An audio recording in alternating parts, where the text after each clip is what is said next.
It's a very simple, straightforward explanation, which is the colonial legacies. And of course, a lot of people say, well, come on, colonialism is over. It's been, several decades since independence, but we have the unfinished business of decolonizing economic structures. So I focus on the economic structures that actually produce the results that we're looking at. Hello, beautiful people. Welcome back to the channel. I hope you're doing good wherever you are. So in today's video, as you can see, we have a guest with us and we are going to do this video together. This is my friend and my brother Evans, and I'm going to give him a minute to introduce himself, and then we go straight into the video of the day. I even think a minute is a lot. All right. Guys, I'm Evans from Kenya. Check me out on YouTube. Do subscribe to the guy. He really does nice work. Thank you very much, my brother. So without wasting so much time, in today's video, we are going to talk a little bit about the disenfranchisement of Africa.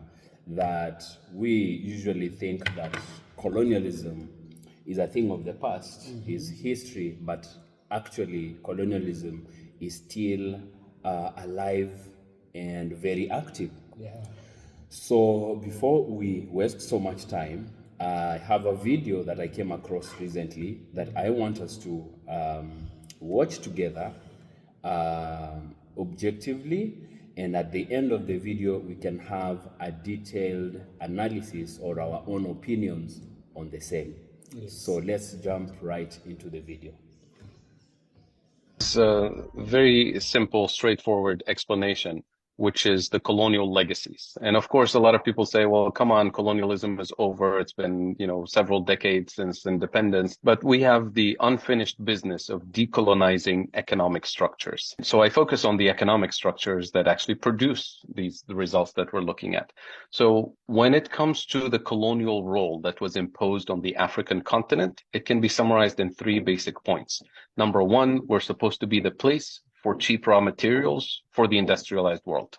We still play that role today. Number two, we were supposed to be the place that consumes technology and industrial output from the global north. We still play that role today. And number three, and most importantly, we're supposed to be the place where obsolete technologies, assembly line manufacturing that is no longer needed in the industrialized world is outsourced to us under the label of development, cooperation, job creation, technical assistance, all of that.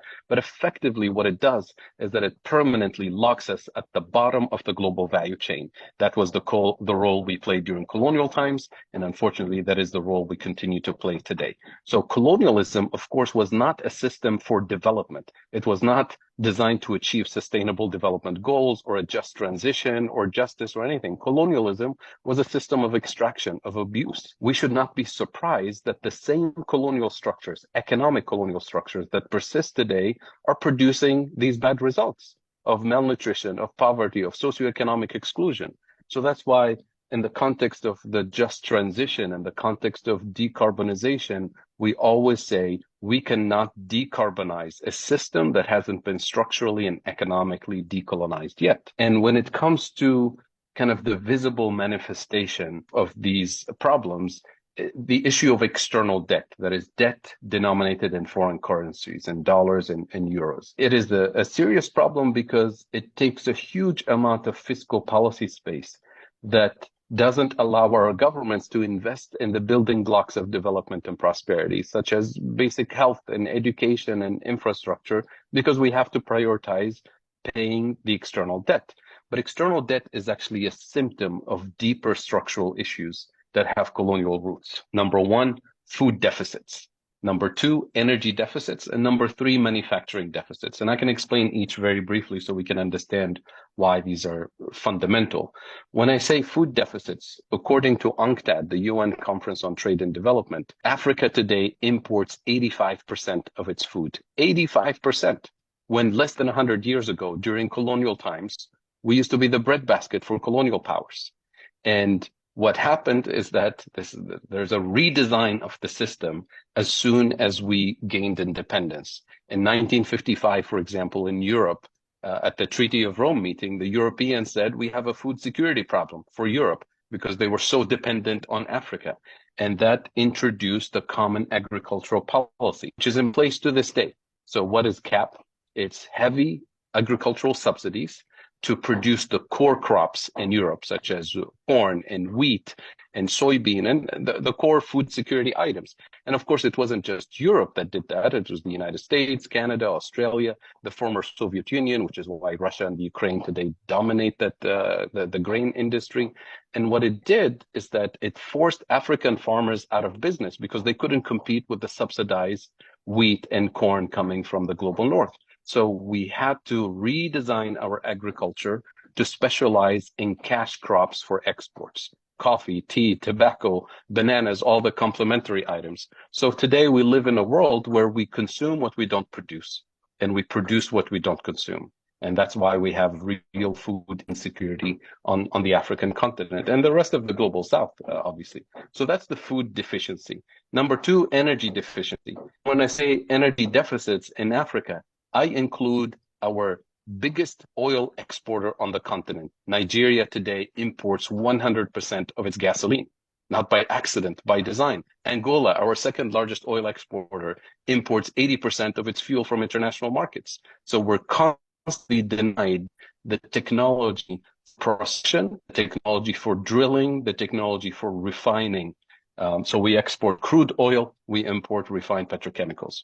You export the cheap stuff, you import the more expensive stuff. So you're always in a deficit situation. And finally, the manufacturing deficits, the fact that the only type of manufacturing base that we were allowed to have is the kind where we have to import the machines, we have to import the fuel to power the factories, we have to import the intermediate components to be assembled with low-cost labor, and we even import the packaging. So we end up with the value-added content of what we export is low value added, what we import is high value added. So you can double, triple, quadruple your exports, you're always locked at the bottom of the value chain. And here's how it's manifests then. You have these structural deficits, the most fundamental areas. As you know, no country can function without food, without fuel, without manufacturing. So we have structural trade deficits. And what structural trade deficits do is that they weaken our currencies relative to the dollar, relative to the euro. And with a weaker currency, anything I need to import the next morning, whether it's food or fuel or medicine, you import it at a higher price. So we literally import inflation in the most sensitive areas of the economy, therefore hurting the most vulnerable people in society. And that immediately forces our governments into a defensive position to protect the most vulnerable. So what do? We subsidize food, we subsidize fuel, which makes sense to protect the most vulnerable, but you can't do that for 8 decades. And we ask our central banks to stabilize the exchange rate, to fight inflation. And the way they do it is by using a band-aid solution, which is borrowing more dollars. And that gets the external debt into a vicious cycle that is unsustainable, which means now the government is completely obsessed with prioritizing economic activity that will allow us to earn dollars as quickly as possible so that we service the debt. And we deprioritize economic activity that is actually transformational, that is actually the foundation of development and prosperity. And that is the essence of why we neglect so many of the priorities. And that's why a lot of the fiscal policy space that our governments have is dedicated to servicing the debt, which is by design the colonial architecture that was imposed on us. So that's why we say we can't really achieve the sustainable development goals or a just transition or any of the goals that we want to achieve under a system, an economic system that's still structurally colonized when we have economies that are technically steered from abroad. Okay, so welcome back. So we have heard from that video, and that is a very profoundly, informative video. Now, I want us to take as ourselves back to the beginning of that video, and let's talk a little bit about production in Africa. See, in Africa, we produce a lot. We produce just about anything, ranging from foodstuffs to raw materials and minerals, so on and so forth. But in that video, the man who was speaking. say something, And he says that we produce what we do not consume, and sadly, we consume what we do not produce. And all of this is by design. And the design is that by the imperialist or by the Western world to make sure that we as a black community and as Africa implies to the black community, wherever we are as a black people. I think Africa does not only imply to the black community, because if you are careful listening, he was using the word we, including himself. Yes. And he's clearly not black, but he's African. We as African are just about the people, be they in the Americas, in the Caribbean, or even in the continent, or even in Europe, because we know that black people are everywhere in the world. So it is by design that we call it the global north makes sure that the global south, and that is Africa, remain to be a source of its raw materials. But now this is the sad part, is whatever else that we do produce here, we have to export it as a low value commodity. Yeah, it's true. It's true. But this guy has given so much in such a very little time. He has given so much details. First of all, I did a video on how Bill Gates Bill Gates came to Africa. Well, you know, they say when the deal is too good, you think twice. You know, when Bill Gates came to Africa, you know what he did? He came and he started offering mobile phones, the Nokia 105. The Nokia 105 is very prevalent with those elderly people in African rural parts. Sure. Especially in Kenya. And do you know what's interesting about these mobile phones? They don't have the GPS, but you know, these telecommunication services, these people are one person. You find that Safaricom, for example, which is the leading telecommunication service provider In Kenya. always talks with Vodafone, it talks with Vodacom, it talks with MTN, and these companies, they have shares even in the UK. Vodafone and Vodacom are companies of South Africa, but they have a big share also in shareholding in the UK. In the UK. Sure. So it's UK is the global north, and Bill Gates is offering these phones, and these phones are connected to the internet. And now, when these people are using these phones, the person who is using them, the person who is providing the communication, is able to tell the position these people are, their movements. It's like they're tracking you, but even though the phone does not have a tracker, the phone has a SIM card. They're able to see what you purchase, the transactions you make. Did you buy which kind of fertilizer? They know everything They about spy you. on you without your consent or without your knowledge. Without your consent, bro. And old people don't know this. Yeah, They have don't no know idea. someone is tracking them. So what follows is Bill Gates, this one was now in Nigeria, he made sure that he brought in a certain plantation, a certain seed, maize, for example, which is a staple food in many African countries. Sure. So he made sure he brought maize in the name of eradicating poverty, but that's not the real deal. He brought maize, and this maize was able to do what?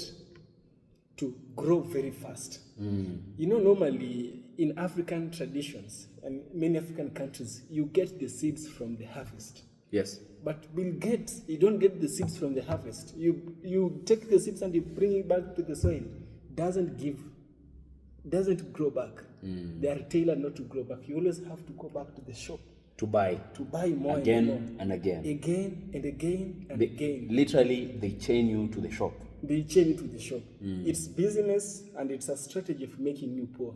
So this guy was saying this thing with a very profound mind. He said so much in so little, and I like it that many people in these Arab countries, he's clearly an Arab. The guy is an Arab. He has the features. Many of these countries in Arab nations do not conform with being called Africans. We even have Somalia. Somalia don't want to be called Africans. They don't use the word we. This guy used, this brother, he used the word we, he was using countries like Angola. Angola is the global south. Yes. Very dark people like you and me, you know. So the strategy is way beyond our comprehension. We are poor by design. By design, And by design. plan. By design, by plan and all that. Now, you see, the thing is, talking about production, you would want to ask yourself an honest question. How comes a continent like Africa, with such perfect weather for agriculture, such perfect landscape, and soils for agriculture, we still import up to 85% of food that we consume in a continent? Grains, Russia and Ukraine have always dominated in grains. Yeah, wheat, in fact. Wheat, rice, all this.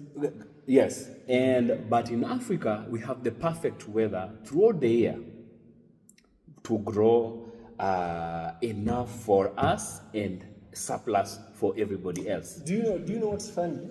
If you go to the highlands of Kenya, you find one cash crop, which is tea. It's Tea. everywhere. But what does tea help you with, bro? I know they say it does caffeine and all that. Apart from caffeine, how does tea help you?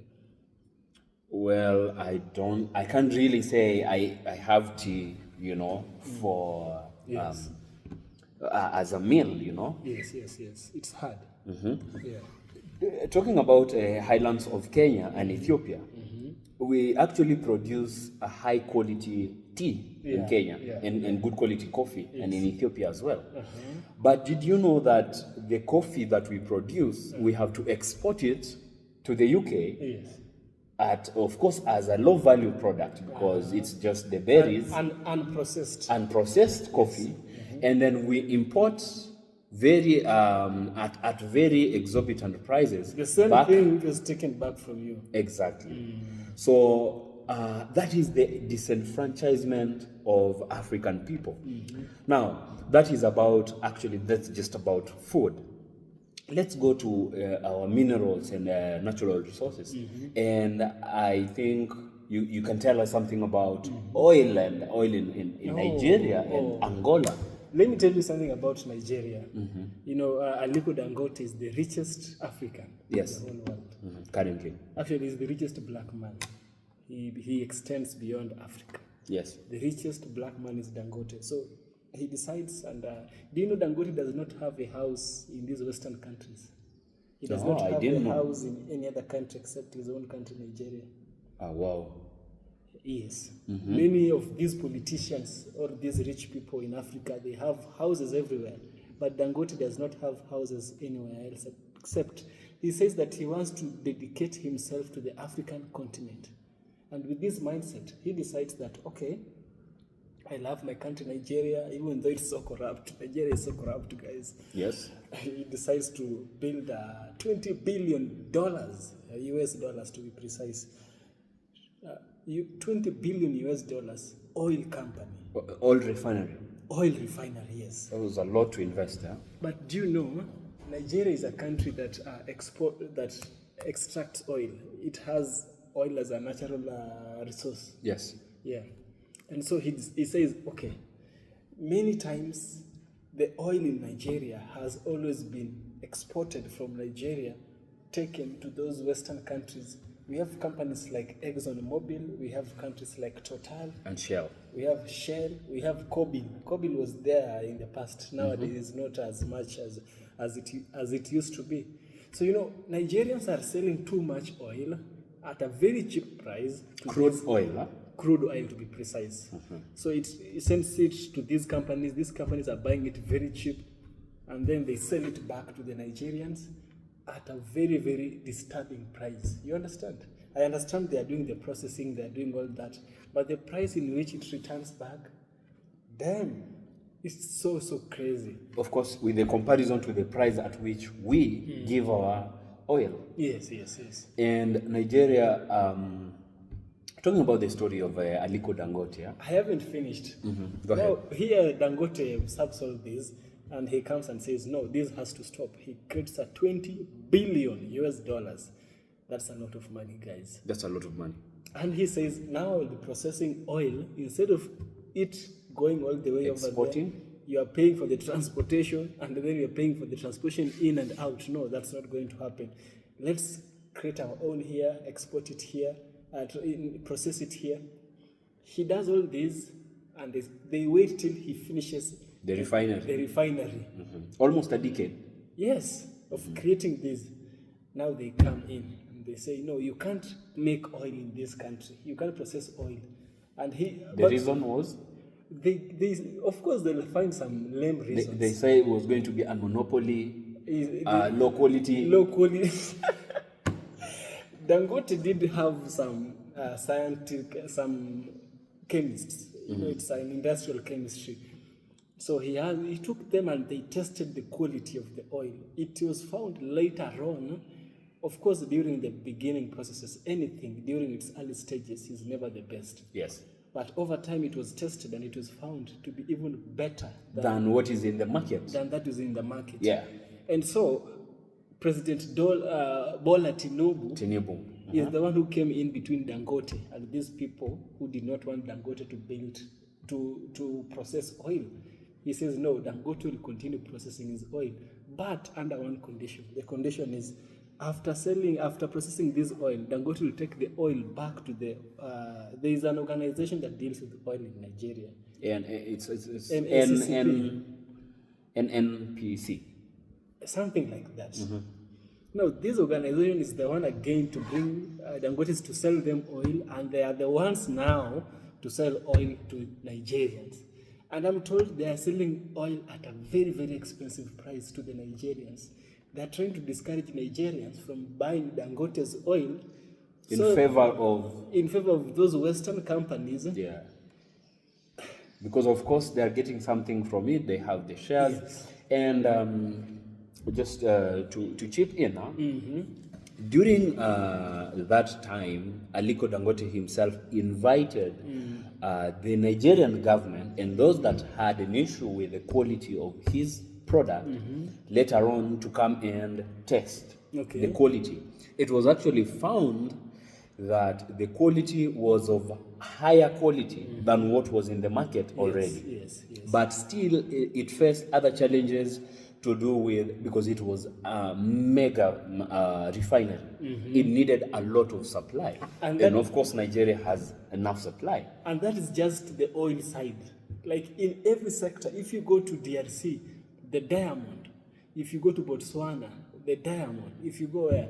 Do you know the world's most expensive diamond? Where it comes from? Where does it come from? Botswana. Botswana has the most expensive diamond.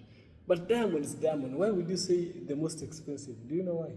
I don't have an idea. Because of this. Those people from Botswana do not have these people who are called catalysts, these brokers, these white people trying to... The middlemen. The middlemen trying to exploit kids digging. It's purely legit. That is what makes it most expensive diamond. But if they're presented to you, they are the same. Physically, they're the same. But what makes the Botswana diamond expensive is the processes and the legitimacy it takes to produce it. And I think Botswana is one of the most anti-corrupt countries. And if we can somehow follow up with the trends of Botswana, the question of Africans, we have, but we still borrow, which is not okay it isn't right. Yes. Let's shift a little bit from, in fact, production. First of all, let's take note of the fact that we are forced to be more of consumers than producers. All the little that we produce, or the much that we produce, they hold it in large quantities. And now we only get the breadcrumbs. Yeah, sure. You can call them the breadcrumbs. Now we look at technology. First thing is, we know that the global south lags when it comes to technology. We are almost always served the bottom of it all. After they have it all, or after they use it and they have had enough of it, we are actually the dump site. I was watching a documentary the other day, and I realized that it is a huge industry there is a huge industry in Ghana whereby trash from the UK, trash in form of phones, all the electronics, TVs and fridges and e-waste. The e-waste, yeah, they are actually called the e-waste, are shipped to Ghana, and that also happens in Kenya, maybe not just in such a large scale, are shipped to Ghana, and then from there people try to resurrect the dead gadgets and sell it to the people. Actually, others, because they are so bad in condition that they cannot be resurrected, they cannot be reused. Now what happens is people now on the lowest class in the production now have to try and extract the copper wires from their devices, and now get the copper. And you know what's funny? Then the copper goes back to the UK. It is used in new products, in new gadgets that they are going to use, and after their the lifespan, they are shipped again to the dump site. So Africa is just like a wasteland. Yes. Somewhere you dispose of things you feel you don't. The e-waste, the clothes, the clothes in Kenya. Mutumba. Yeah, the mutumba. Actually, we wear them.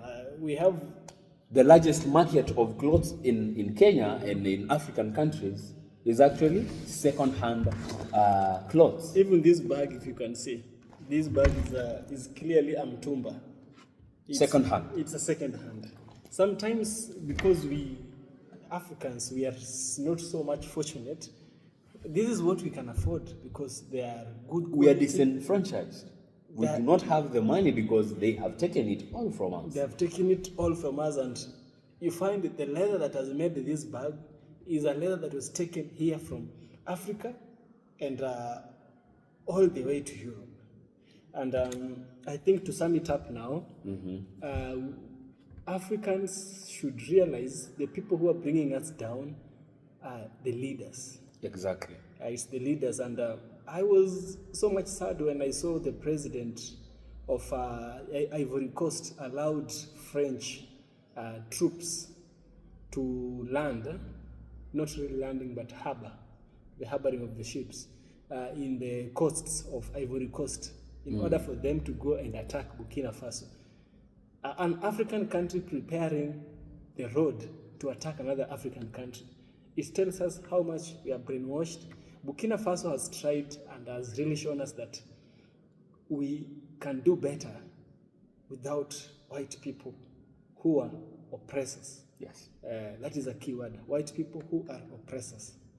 And now they are facing fight from the French and from another African country.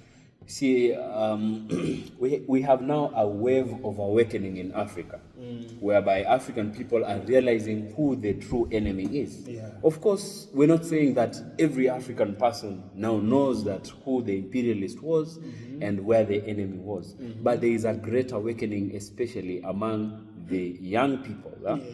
But if there is a book that I would recommend anyone to try and find and read, it is called, the handbook is called White Supremacy.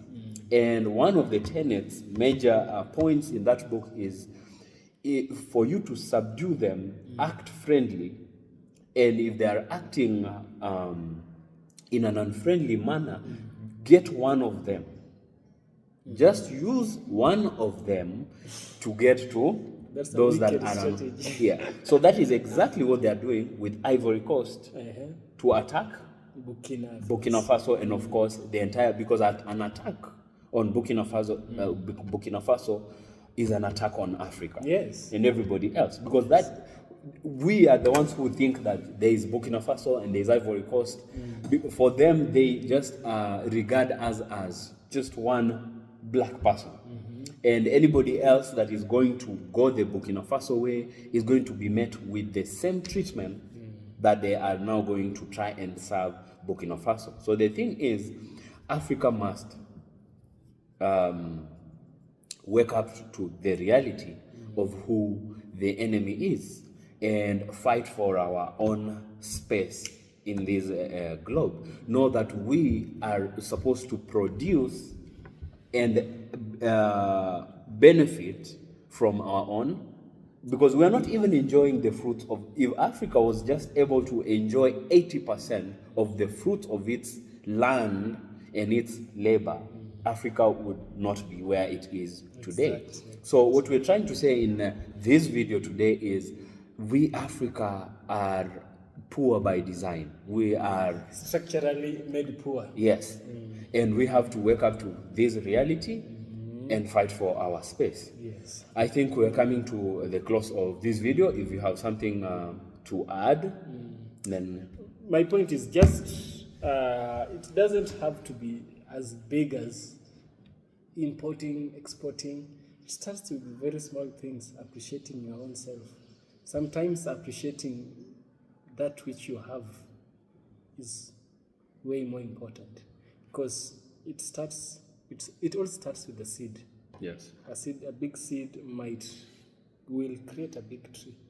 And these people who are doing all this, the Berlin conference left a seed here in Africa, and some Africans have fallen to this trick of the white people, and they have thought if we follow the puppet master, we will be granted favor yes, at the expense of everybody else. of everybody else. Yeah. That is because you don't appreciate who you are. You think that person is superior than you, which is not the case. It is the mentality is the picture that was created. It is the propaganda that was sold to us, and unfortunately, most of us and our leadership Yes. bought the propaganda.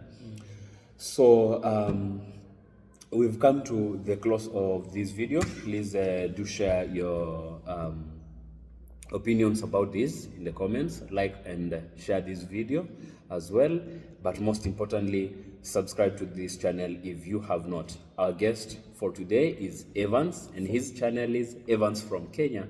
Please check out his amazing stuff. Subscribe to his channel as well. So until next time, see you in the next video. Peace.